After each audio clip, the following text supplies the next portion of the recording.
بسم الله الرحمن الرحيم marka hore waxaan jecelahay inaan ku bilaabo salaan iyo mahadcelin warbaahinta Soomaaliyeed ee maanta noo soo sharaftay muxuu ahaa jeclaatay inaan dhageystaan baahiyana muxuu ahaa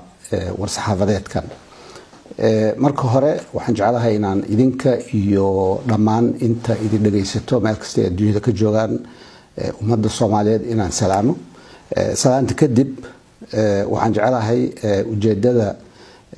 muxuu ahaa war-saxaafadeedkan inaan idin qeexo wuxuu salka ku hayaa arinta shahaado bixinta ardayda Soomaaliyeed meel kasta joogaan ee ka qalin jibiya dugsiga sare shahaadada qaadanayaan oo maalmahan xiisad weyn ku hayay warbaahinta Soomaaliyeed arintaas waxaan rabaa marka hore inaan qeexo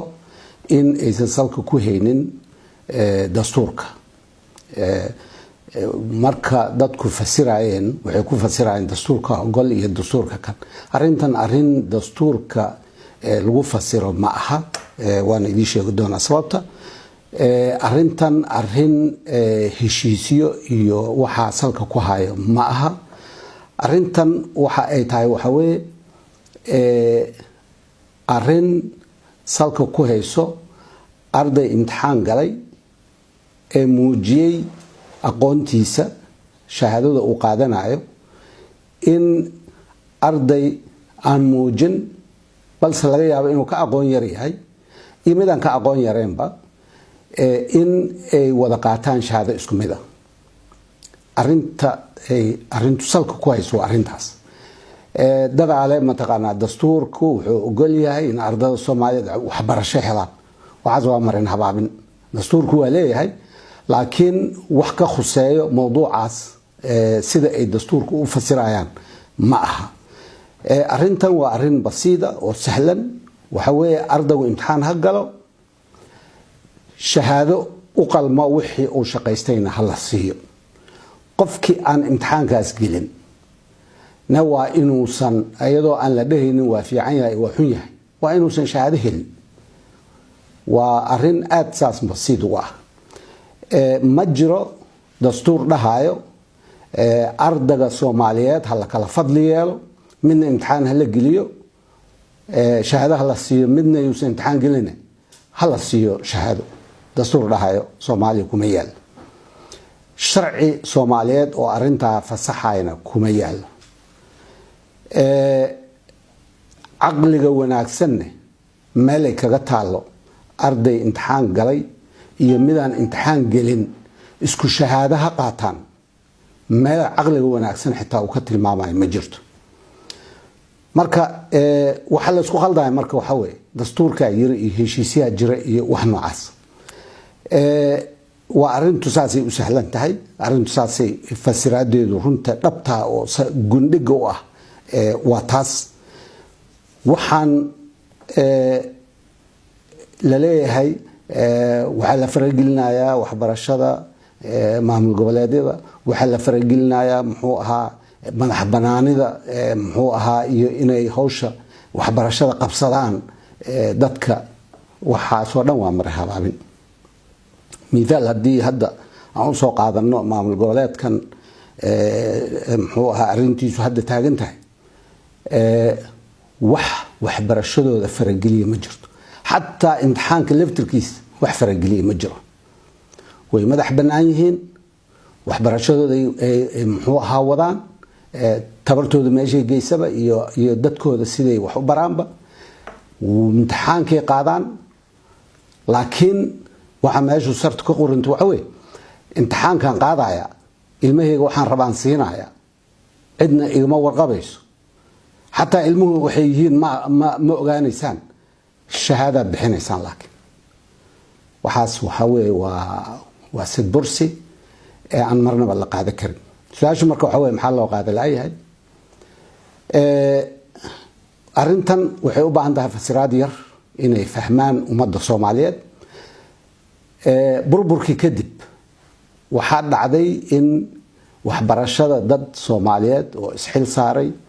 oo markaan qoriga iyo xabadda isku jeesanay go'aan gaaray inaysan iftiinku dumin dadka markay soo saareen caruurtii ay dugsi sare ka soo saareen waxaa nasiib darro noqotay laakiin tabartu ay sheegtay in dalada badan ay shahaado baxshaan adduunyada markii shahaadadii la wada tagay adduunyadu way yaabtay waxay dhaheen war waxaan macquul ma in intaan oo shahaado kala duwan hal dal uu ka soo baxo arintaas bahda waxbarashada way isku tageen waxa la yiri waxaan maxaan ka yeelnaa adduunyadii gacantay ay naga taageen maxaan yeelnaa waxa lagu heshiiyey in wadanku hal imtixaan galo hal manhajna uu yeesho xukuumadda federaalkuna ee arintaa hogaamiso heshiiska asiga ah waa meel maray daladaha iyo bahda waxbarashada guud ahaan noocay doonaan ha noqdaan dadka dareynay shaqo fiican ay qabteen waxa la bilaabay imtixaankii waxa la bilaabay in manhajkii la mideeyo oo la isku toosiyo oo buwaagtiis la qoro oo wixiisa la sameeyo nasiib darro maamul goboleedka Puntland arintaas sababtay doonaan ha sheegaan waa ka gacan sayreen waa diideen waan 4 sano socotay ayaa hadda soo gabagabowday 4 sano sanadba sanaday ku amaahanayeen sanadka dambaan galeena sanadkan hanaloo waxay hadda waxay soo gaartay heer haddii shahaado la siiyo arday ama Puntland ka yimaado meeshu doona ka yimaado arday aan shaqaysanin haddii shahaado la siiyo shahaadada Soomaaliyeed ee adduunyada hortiisa ka qiimo beelayso iyo jaamacadaha dalka intaba ma aha kaliya adduunyada jaamacadaha dalka amar cadan siinay in jaamacadii qaadata arday aan shahaadada dugsiga sare imtixaankeeda fariisan in jaamacadaas aqoonsi aysan ka helaynin wasaaradda waxbarashada inta maxaa looga goleeyay waxa looga goleeyay in shahaadadu qiimo yeelato in waxbarashadu adkaato muxuu ahaa adduunyadana aan la tartano haday dhici weysa maxaa dhacayo waxa dhacayo in qolo walbaba shahaadada meel gaar ah ku samaysato meeshii shalay laga yimid lagu noqdo imtixaankan midaysan ee dugsiga sare waxa macnihiisu yahay ma aha ardayga kaliya in la imtixaanayo waxa la imtixaanayo waa systemka waxbarashada oo dhan macalinka ardayga wax soo baray imtixaanka ayuu u fadhiyaa maalintaas maxay ardaygu wuxuu keeno waxa loo nasbiyeenaa macalinka daladihi la muxuu ahaa la qiimeynaayo waxa la qiimeynaayo maamul goboleedyada waxa la qiimeynaayo maamulka dugsi walba ayaa la qiimeynaayo waxa la qiimeynaayo siyaasadda dawladda waxa la qiimeynaayo manhajka imtixaankan macnihiisu waa ka weyn yahay maamul goboleed iyo anaa kana iyo anaa kaas haddii marka maamul goboleed diido annaga wasaaradda howlo badan oo kale noo yaal waqtina ku dhumin mayno mana ka daba ordayna intaan ka daba ordnay ka badan maxay ma awoodno waqtina uma hayno howl badan oo kale noo taal haddii maamul goboleed diido midkoo doona ha noqdo iyaga madax banaan maamulka ay joogaan iyaga dantooda yaqaan iyaga shacabkooda oo la xisaabtamaya iyaga laga rabaa inay arintaas meel mariyaan laakiin annaga marnaba mowqifka cad oo aan marnaba gorgortan lahayn ee wasaaradda waxbarashada waxa waaye in arday aan shaqaysanin aan la boqrin oo aan la siinin shahaado uusan shaqaysan waa nasiib darro marka in la siyaasadeeyay runtii waa ay dhibtay aadaan uga xumaaday inaan fiirsado waalidiintii reer Puntland muxuu ahaa warbaahintooda waalidiinta waxay ku hadleen waa sax ardaygu xaq wuxuu leeyahay shahaado inuu helo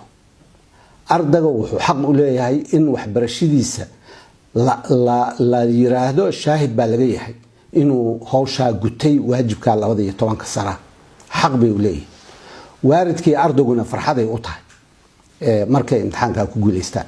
laakiin yaa ka hor istaagay way su'aasha waxaa ka hor istaagay maamulka Puntland oo aad moodid inay aad iyo aad u siyaasadeen markay siyaasadihii kale oo dhan meel ay marsiyaan ay waayeen inay waxbarashadii siyaasadeeyaan oo ku gorgortamaan waa arkayseen wasiirka waxbarashada oo runtii ninaan aad u ixtiraamo ah ninaan aad u aqaanan ah laba sitimaan marti noogu ahaa xamar fikirkiisii soo u fikiraay aan aqaano laakiin aan ogahay inuusan wax awooda ku lahayn fulinta siyaasadda waxbarashada ee Puntland siyaasadda waxbarashada Puntland daday u afduuban tahay aan warkaa ku soo celiyo waalidiinta iyo ardayda Puntland way og yihiin in waxbarashada dad u afduuban tahay wadaadkii 80 jirka ahaa ee rabo in muxuu ahaa 18 jirka reer Puntland oo mustaqbali ay seejiyo ay u afduuban tahay asiga iyo kuwa say doonaanba xiriir ha u lahaadaan xiriirka ay leeyihiin waxaan arkay wiilkiisa oo qaylinaayo waxaan arkay mataqaanaa kuwa ka horeeyo qaylinaayo juxa iyo muxuu ahaa cali xaaji iyo dad noocaasa war dadkan kulligood haddii si loo yiraahdo isku siya maxaa ay u hortaagan yihiin waxbarashada iyo aqoonta iyo imtixaanka iyo shahaado bixinta Puntland ay la wadaagi lahayd walaalahooda Soomaaliyeed meel kasta ay joogaan waxa Puntland ay uga duwan tahay kuwa kale maxay ku fasirayaan wax kale anigu ma arko waa siyaasad xumo waxa iskaga khaldantay waxbarashada iyo waxa ay tahay siyaasadda Soomaaliyeed siyaasadda Soomaaliyeed meeshay doontaa ka dhacdo laakiin marnaba lama siyaasadeyn karo aayaha caruurta Soomaaliyeed waxaan ugu baaqayaa marka maamulka Puntland meel ay wala xakraan ma jirto wala idinka caal waay waxa ka qayb galay sheekadan xildhibaanada reer Puntland gacanta ka taagay waxa ka qayb galay wasiirada reer Puntland ee aan colleagues ka nahay oo u safray inay arintan xal u soo helaan wala soo bahdilay si loola macaamilay ummadoo dhan og waxa ka qayb galay senator lixa oo Puntland wakiil ka ah waa ka calwaayeen waxa mar labaad galay arintan xildhibaanada reer Puntland oo koox ka maqan tahay waa ka calwaayeen hadda ummadda Soomaaliyeed ay hortaala waxay hortaala waalidiintii ardayda annaga wasaaradda ahaan mowqifkeena waa kaas mowqif aan ka gorgortamayna ma aha waxaan maqli jiray markaan yaraa caruurta waxa la dhihi jiray aabow ka yar iga celi ka weyn aan iska celinaya waxaan arkayay madaxweyne Farmaajo iyadoo afka lala galay oo la cambaareynayo oo leeyahay asiga ka mas'uul asaa kaasa madaxweyne Farmaajo mas'uuliyadiisu intaas waa ka weyn tahay wasaaradda waxbarashada cidna wax uma dictate garayso siyaasadeeda meel ayaan marsiinayna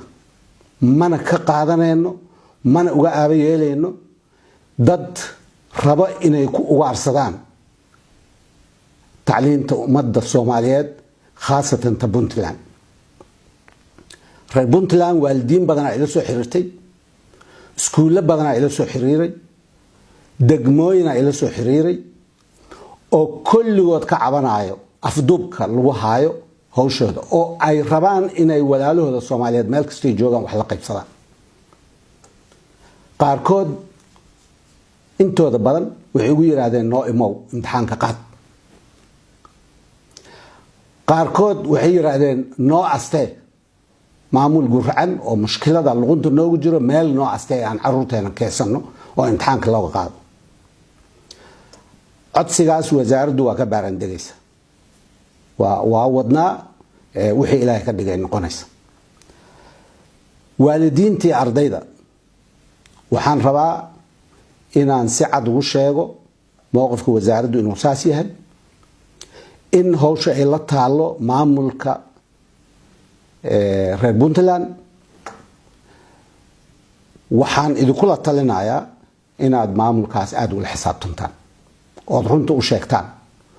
oo ummadda Soomaaliyeed ay kala qobayaan oo kala fadli yeelayaan danahooda gaarka ku fushanayaan annaga Puntland markaan wasaaradda imid sheekada hadda taalo ayaa tiile wasaaraddu waxay lahayd imtixaanadan shaqaysan shahaadadiisa ma helaysaa Puntland waxay lahaayeen war imtixaankii waaba dhacay sanadka dambe aan galnay sanadkan muxuu ahaa ardayda hanoo siiyo shahaado wasaaradduna markaa waxay ku jawaabaysay sanadkii horeba saasaa la helay gartaas anoo cusub markaan qaaday waxaan u ridiyay dhinaca Puntland inta ugu ma ekeen waxay rixtaa shahaadada xagga laga bixiyo systemka la qaada xagga laga bixiyo iyaguna ha soo diyaar garoobaan sanadka soo socdo sanadkii hore ahayd meeshay martay waad arkayseen haddii marka reer Puntland aysan sheegaynin sababta ay waxaan u rabaan oo ay ka daba meereysanayaan dastuurka iyo hiblowga iyo kan iyo waxaan khuseyninba arrintan muxuu ahaa annaga wax badan kama qaban karno kaliya waa inaan difaacnaa ummadda Soomaaliyeed oo kale inaysan shahaadadu ka halaabin oo shahaadadu aysan ka muxuu ahaa qiimo dhicin inta kaliya samayn karnaa biyo daatay dabadooda la qabtaa inta kale aan badbaadinayna haddii ay diyaar u soo noqoto Puntland in ay bahda Soomaaliyeed ee waxbarashada ka soo qayb galaan gacno furan ku soo dhaweyneynaa haddii ay aaminsan yihiin inay wax fiican hayaan iyaga hadda boondayaasha oo dhan iyo wax walba qaadanayo haddiise waxa aan tuhmayna ay jiraan iyadana faa'iido khasaare ma arkin way saxmayaan oo dad saxmay noqonayaan intaa waxaan rabaa inaan ku soo ganaanudo mowqifka wasaaradda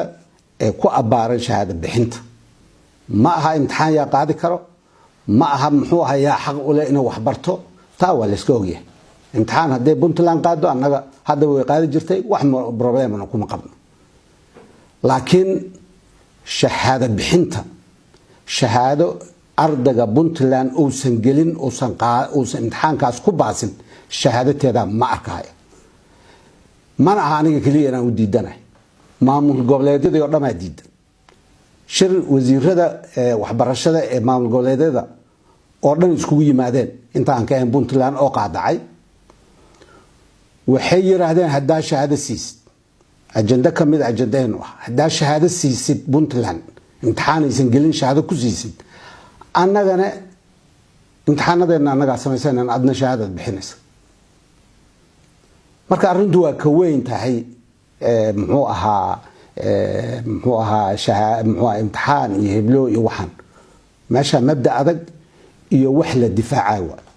waxa qiyaastaa adiga baasaboorka la yiraahdo maamul goboleedka baasaboor ha samaysto waxay ka duwan tahay male taasay la macno tahay taa waa taa waxaan rabaa faroole dulmi badan oo sameeyay inaan muxuu ahaa wax ka iraahdo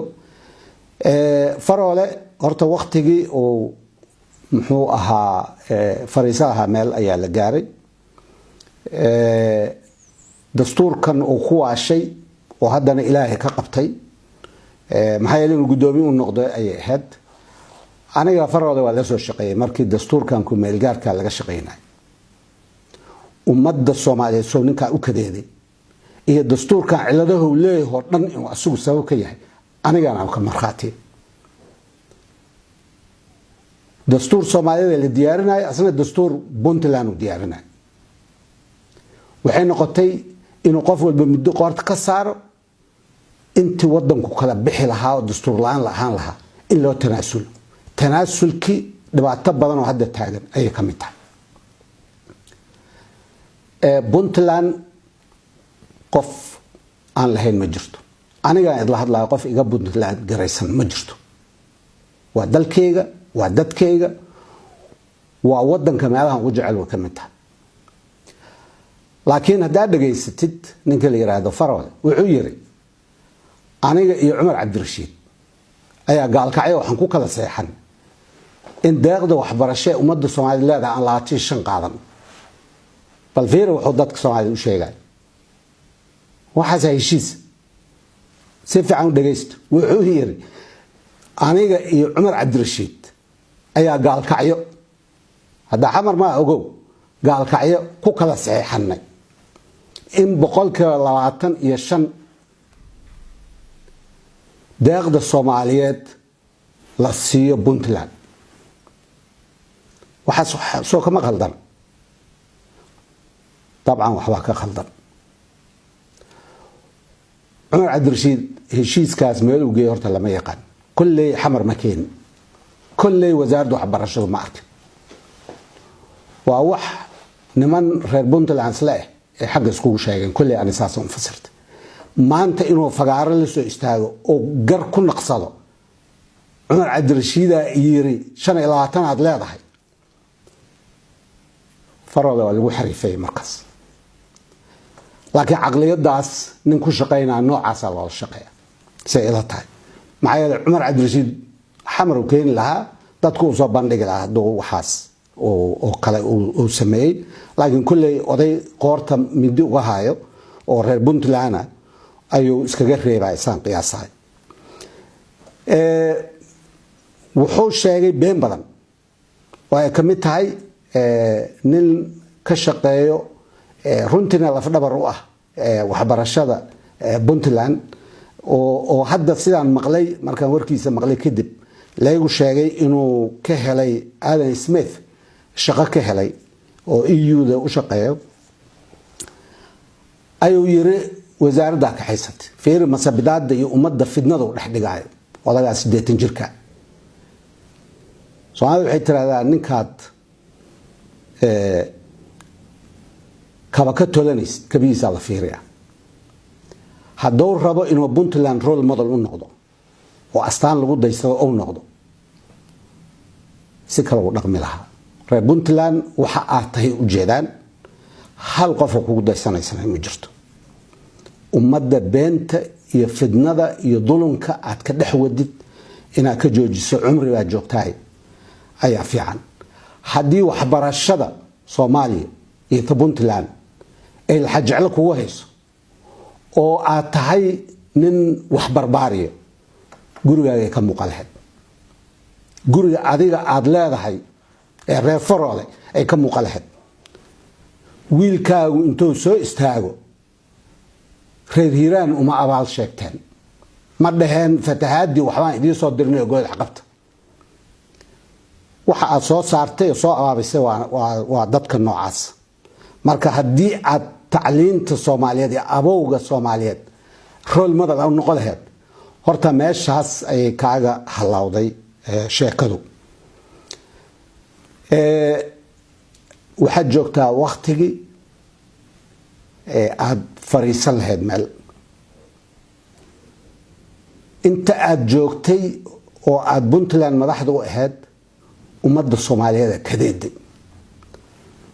markii reer Puntland iska ka qabteen ma aadan fariisan ninka la yiraahdo Cabdiweli Gaas hal maalin gaama nasan hal maalin shaqo ka qabo waay haddana waxa afduub ku haysaa kamaanta joogo adeer waxaan kugu waaninayaa ummadda Soomaaliyeed iyo Puntland ha ka nastaan waqti عمر بالسادة جوكتها مال فريسو ومدى كفريسو انتاس Faroole ayaan ugu nastaxin lahaa mar hadda inta iraado waxaan jecelahay ummadda Soomaaliyeed meel kasta joogo in ra'yigooda ay ku biiriyaan kaalmeeyaan ardada iyo waalidiinta Soomaaliyeed ee reer Puntland in xukuumadda Puntland ilaahay garowsiyo waxa dawga ah imtixaankana ay ogolaadaan in la galo waa mahadsantihin